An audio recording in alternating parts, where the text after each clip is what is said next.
مصر کی سحر انگیز تاریخ ملکہ کلیوپیٹرا کے ذکر کے بغیر نامکمل ہے۔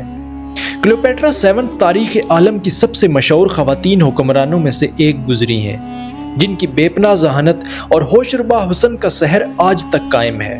کلیوپیٹرا کے لازوال حسن اور قیامت خیز جوانی کا افسانہ آج بھی اتنی ہی طاقت اور مضبوطی سے رائج ہے جتنا کہ کلیوپیٹرا کی زندگی میں تھا۔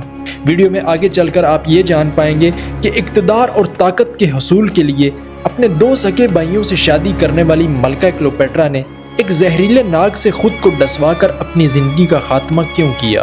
پرائم ٹائم پی کے معزز دوستوں، میں ہوں شہزاد احمد اور آپ تمام دیکھنے اور سننے والوں کو خوش آمدید۔ مصر قدیم تہذیبوں کی دنیا میں ایک طاقتور اور عظیم سلطنت کے طور پر پہچانا جاتا تھا، جو اپنی دولت اور ثقافت کے لیے اپنا کوئی ثانی نہیں رکھتا تھا۔ قدیم مصری ماہر آرکیٹیکٹس، انجینئر اور فنکار اپنے فن میں بے مثال تھے، جنہوں نے قدیم دنیا میں سب سے زیادہ متاثر کن یادگاریں اور فن پارے تیار کیے۔ انہوں نے بڑے پیمانے پر اہرام، بڑے بڑے ٹیمپل اور دیگر عوامی مفاد عامہ کے لیے تعمیرات کی، جو ان کی طاقت اور تہذیب کی ترقی کا منہ بولتا ثبوت ہے۔ قدیم مصریوں نے ایک نفیس ثقافت اور معیشت تیار کر رکھی تھی، جس کی بنیاد بڑی حد تک اس سرزمین پر بہنے والے دریائے نیل کی زرخیز وادی پر تھی، جو اس سلطنت کے وسط سے ہو کر گزرتی تھی۔ قدیم مصری دریاؤں میں آنے والے سیلاب کو مینج کرنے اور اسے آبپاشی کے لیے استعمال کرنے میں ماہر تھے۔ یہی وجہ تھی کہ یہاں پیدا ہونے والی فصلیں اور اناج پورے خطے میں تجارت کے لیے پیش کی جاتی تھیں۔ 51 قبل از مسیح اس عظیم الشان سلطنت کے تخت پر ایک 18 سالہ انتہائی ذہین اور لازوال حسن کی حامل ملکہ تخت نشین ہوئی۔ مصر پر حکمرانی کرنے والے بٹولمی خاندان میں کلیوپیٹرا نامی 7 ملکائیں گزری ہیں، جن میں سب سے زیادہ اہمیت کی حامل ملکہ کلیوپیٹرا 7 ہے۔ وہ فنون اور ثقافت کی سرپرست کے طور پر جانی جاتی تھی۔ اس کا دربار اس وقت کے نامور فنکاروں، مصنفین اور اسکالرز کا گڑھ ہوا کرتا تھا۔ کلیوپیٹرا بذات خود ایک اسکالر اور شاعرہ تھی، جو یونانی، مصری اور لاطینی سمیت متعدد زبانوں پر عبور رکھتی تھی۔ کلیوپیٹرا کا بڑا بھائی جب تخت نشین ہوا تو قدیم مصری رسم و رواج کے مطابق کلیوپیٹرا نے اس سے شادی کر لی، مگر جلد ہی اس کی ہلاکت کے بعد اس کا 10 سالہ چھوٹا بھائی تخت نشین ہوا تو کلیوپیٹرا نے اس کے ساتھ شادی کر لی، اور یوں وہ اپنے چھوٹے بھائی کے ساتھ مشترکہ طور پر مصر پر حکومت کرنے لگی، جو اس کا بھائی ہونے کے ساتھ ساتھ اس کا شوہر بھی تھا۔ تاہم روز اول سے ہی ان کے تعلقات کشیدگی اور تنازعات سے بھرے ہوئے تھے۔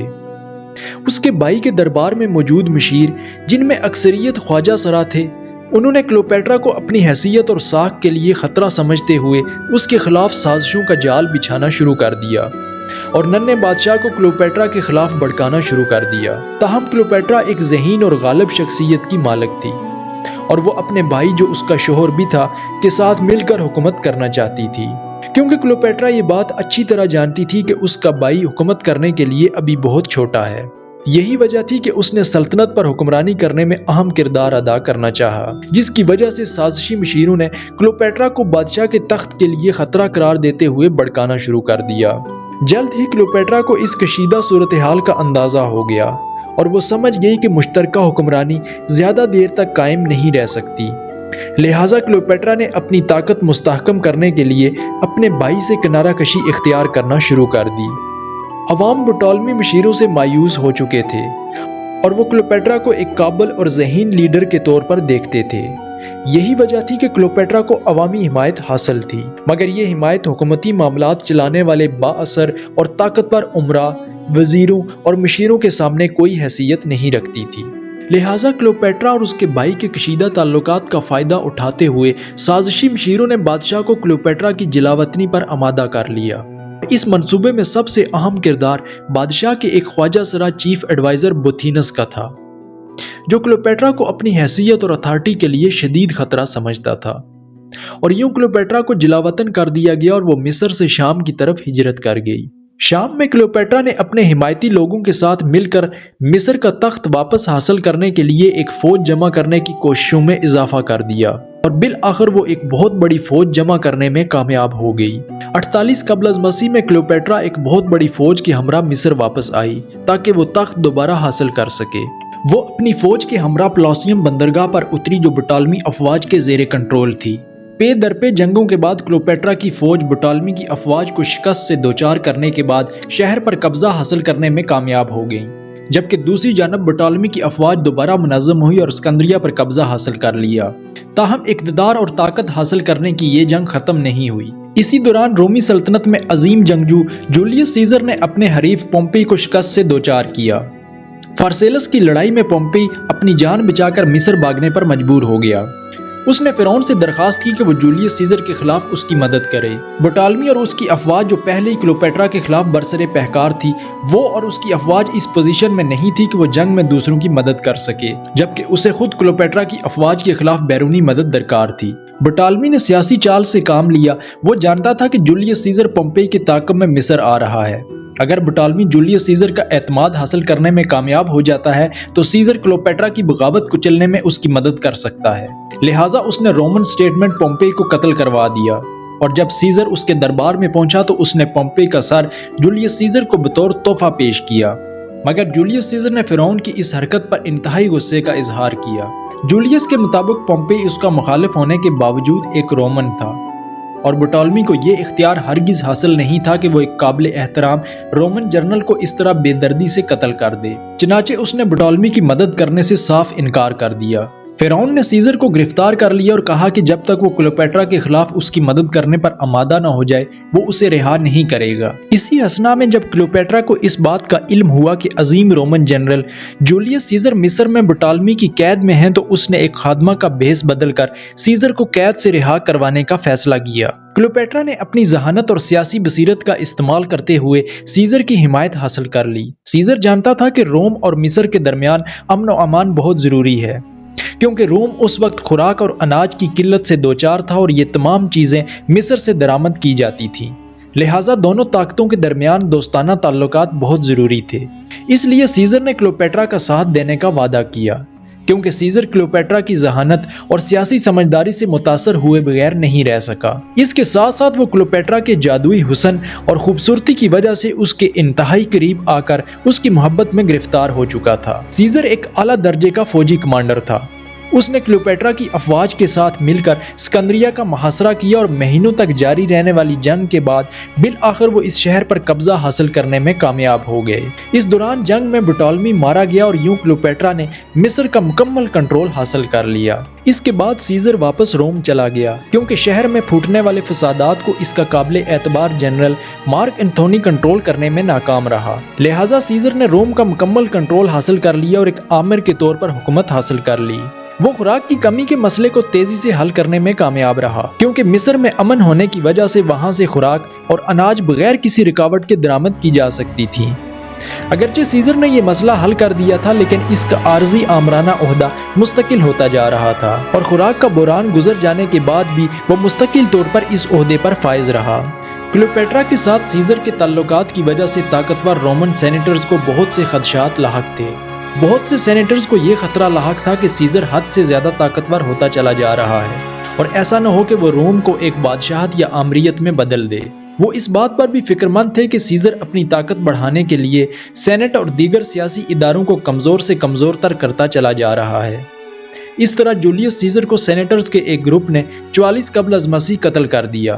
کلیوپیٹرا کو جب یہ خبر ملی تو وہ سیاسی اور ذاتی حیثیت میں ٹوٹ پھوٹ کا شکار ہو گئی، مگر کلیوپیٹرا اب بھی روم کے ساتھ خود کو اتحادی بنانے کے لیے پرعزم تھی، کیونکہ وہ سمجھتی تھی کہ اس میں مصر کی ترقی، خوشحالی اور بقا کا دار و مدار ہے۔ کیونکہ اگر روم کے ساتھ اتحاد قائم نہ ہوا تو اسے اپنے ملک میں رومیوں کے حملے کا خدشہ تھا، کیونکہ سیزر نے اسے یقین دلایا تھا کہ ایسا نہیں ہوگا۔